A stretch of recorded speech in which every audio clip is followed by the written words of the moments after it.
Good morning. My name is Susan Miller, and I'm faculty in Human Services here at Trident Tech. And today we're going to talk about professional boundaries. We're going to address some information that is in Chapter 12 of your text. The title of the chapter is Addressing Self-Disclosure and Other Boundary Issues. To start out, we're going to talk about professional boundaries, and those have to do with focus on the client in your interviewing with that client and your relationship with that client. The focus of any session needs to always remain on what's going on with the client. Your contract that you develop as a clinician with your client helps to set a framework for you to work together in a professional manner. And it also allows you for some focus and direction for the work, so that as you're working with the client, they kind of know where the lines are drawn in terms of the way that you relate to them. Your time constraints, the length of time that you spend with a client, also set up that framework as well. A lot of folks in the field, when they're working, professionals working with clients in the field, will have an allotted amount of time. And you can start out your session by saying, I know that we've got an hour together today to interview you and to work together. And by setting up that framework with the time, that allows you to have a set boundary, okay, and provides further structure. All right. What you're trying to do in your working relationship, your professional relationship with a client, is always to focus on a working alliance, where you're working together. You're in the process of empowering that client to be able to make some changes in their lives to improve the quality of their lives. So what you're trying to do is set up a working alliance, and you want the focus to remain on the client. Okay?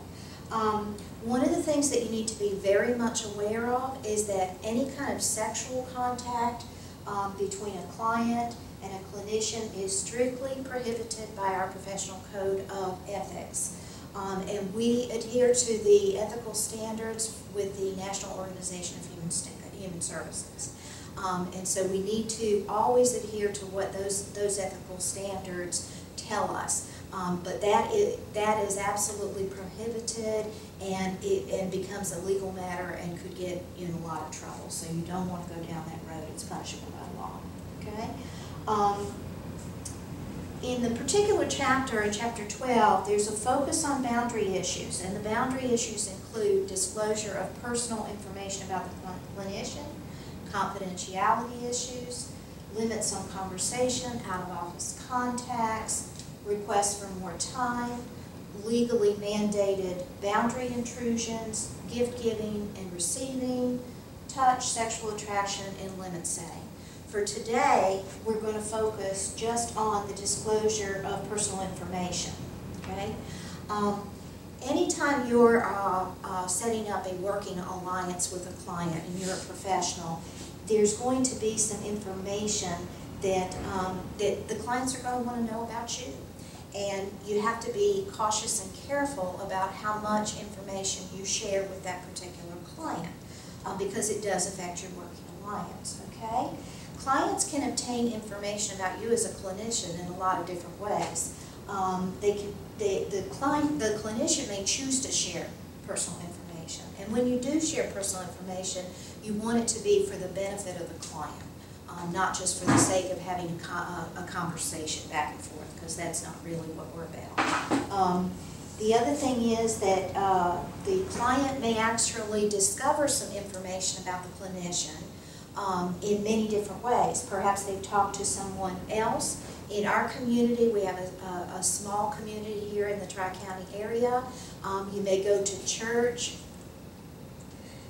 You may go to church, or you may go to different functions or activities within the community where you will run into your clients. And you may also, they may also access information about you on Facebook or internet. And so consequently, you always want to be very considerate of the information that you share about yourself. The client may ask you personal questions, and we're going to talk about how to respond to that in just a minute. And the client may purposefully seek out information such as using Facebook or other internet connections. Okay? Self-disclosure is a term that we use in reference to what a clinician can do to share information with a client.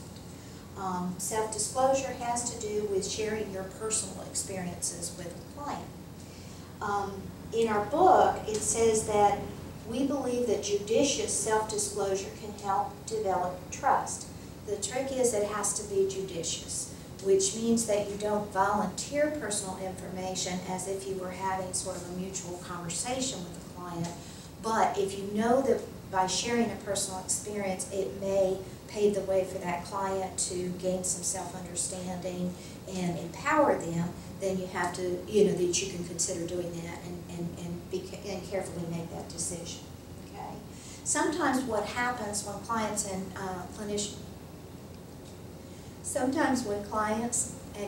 clinicians work together, you find that there is a sense of artificial distance and anonymity. That's what you want to avoid in your working alliance with a client. Self-disclosure will allow you to bridge that gap, but again, it needs to be very, very judicious. Okay? You can consider self-disclosure as a part of other skills, and in our text they refer to that on page 387. There's some different ways you can go about that. Information sharing is one, and that's where a client is working with, a clinician is working with sharing that personal information with the client. For example, the example they use in the book is that the client is going through abdominal surgery and the clinician had abdominal surgery in the past. So the information sharing is one way to go about doing that. Modeling is another. You use yourself, in our business, you use yourself as a tool. And so you can model certain behaviors for your client that may be helpful to them in terms of their growth and their development. Okay? And you can try out new behaviors, help a client to try out new behaviors by modeling those for the client, which also is a form of self-disclosure. Okay? Talk about building empathy, examining the moment, and if you go through the text, you'll see that all of those concepts are covered in the chapters leading up to chapter 12, so you can put that together and make that connection with what we're talking about. Okay? Culture and self-disclosure is extremely important, and you have to be very sensitive to cultural diversity pretty much across the board in our profession, but certainly when you're dealing with self-disclosure. Okay? A main point in self-disclosure is that clients should experience it as a client-centered sharing rather than focus on the clinician. And they use the term clinician in your book, and basically that means human services professional. All right? There are some things to consider when you are talking about the subject of self-disclosure, okay? And you have to ask yourself some questions as you're going through that process of considering whether or not it's going to be of benefit to self-disclose. You want to ask yourself, why am I considering self-disclosure around this issue? If you realize it's because you want to shift the focus of the attention during the course of the session to you, that's not a good enough reason to consider self-disclosure. Okay? You say, why am I using self-disclosure at this moment? You have to think about those things as you're going along. You may say to yourself, is it in the client's best interest? Am I just sharing this because I want to share something, or is it actually going to be something that could help the client along the way? Okay? Is there any way I could accomplish the same goal without using self-disclosure? Self-disclosure is usually a last resort kind of technique that you use when you're working with clients. And you, like I said before, you want to make sure that you use it very judiciously. So if you can get to the same point with that client without self-disclosing, that may be a better choice. What are the potential effects on the client of self-disclosure? Okay? We understand that when we work with clients that we keep their information confidential. But they can choose to share what they've talked about in their sessions with you with other people, and we can't control that aspect of things. So you always want to consider that, because what you share about you personally in a session could go further than just that particular client. How might this help our relationship? Self-disclosure is something that if it's used judiciously, it can actually improve the working alliance between a client and a clinician. What possible negative effects might it have? Okay. Maybe you are working with a woman who has been in an abusive relationship. You share that you've been in an abusive relationship. She goes home and says to her husband that she's talked to a professional who's been through what she's been through, and she's going to start standing up for herself. That could put that particular client at risk unnecessarily.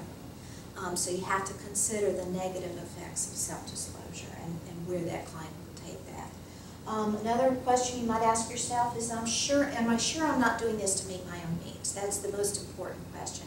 It's not about meeting your needs, it's about meeting the needs of the client. And also, how will I feel if this client tells someone else what I've disclosed? In our profession, we always have to be thinking ahead, and so that's something you have to consider very carefully. Okay? You have to evaluate all of the effects of self-disclosure on your client. All right? You can even process it within the session. How did the client make sense of what you disclosed? And you talk with them about that. Did the client have any feelings or about or reactions to what I self-disclosed? Okay. Maybe your client looks upon you as someone who's got it all together. You share that you had a bump along the road, and then it makes it hard for them to relate to you again. On the positive hand side, it could make it seem that you're more human and accessible, and that could improve the relationship. Okay? Is there any sign that the self-disclosure is affecting the relationship or the work focus or the alliance? Did this disclosure have the intended effect? Have I asked the client what it was like for him or her to have me share that information? And if I had to do it over again, would I disclose the same information? You have to be very cautious about how you go about that. Okay? On page 391, we talk about responding to personal questions. My background in this field has to do working with children and families, and children are very, very much inclined to ask you personal questions. My experience has been that you want to respond, but not necessarily give them more information than they can handle. So for example, on page 391, they say, sometimes clients ask personal questions. How old are you? Are you married? Sometimes this is an effort to make a connection with you, so you don't want to just sort of throw that to the side. But you want to be, again, very judicious in how you respond, and again, have the focus remain on the client. So you have to consider your cultural considerations, theoretical orientation, and your personal comfort in sharing the information. Okay? You have to think carefully about the effects of both answering and not answering. Working with children, if they ask you a personal question and you don't respond, they're going to ask you again, and again, and again, and again. So with children, certainly, you need to have some sort of response prepared. One of the things we did when I worked in residential treatment is that we told the children, we're here to focus on what's going on with you, not on what's going on with me. And you can do use that same technique in working with adults as well. Sometimes it works and sometimes it doesn't. In some situations, it's no skin off anybody's nose if you tell a child how old you are. You may say, I'm 40-something, and they're like, oh, you're older than my mother or older than my father. And that's really not an issue, and you've answered the question. But you have to kind of work it through for yourself in terms of what's answering. Well, I mean, what goes on with the answering questions, okay? Whenever and however you decide to answer the question, you want to bring the focus back to the client. It's just really important that you keep the focus on the client, okay? Sometimes questions have to do with just curiosity. I know certainly working here as an instructor, I have students ask me questions about how it is that I got into this field. And there are ways that I came to this field personally and professionally, and I determine sort of on a case-by-case basis how much information I share about the personal and professional connections to the field. But, I mean, they're very much interested. They're planning out their future, and they kind of want to know what that's about. Okay? So that's basically what we've talked about today. We focused on professional boundaries, and we focused mostly on self-disclosure as an important technique in working with clients, and certainly during the interviewing process.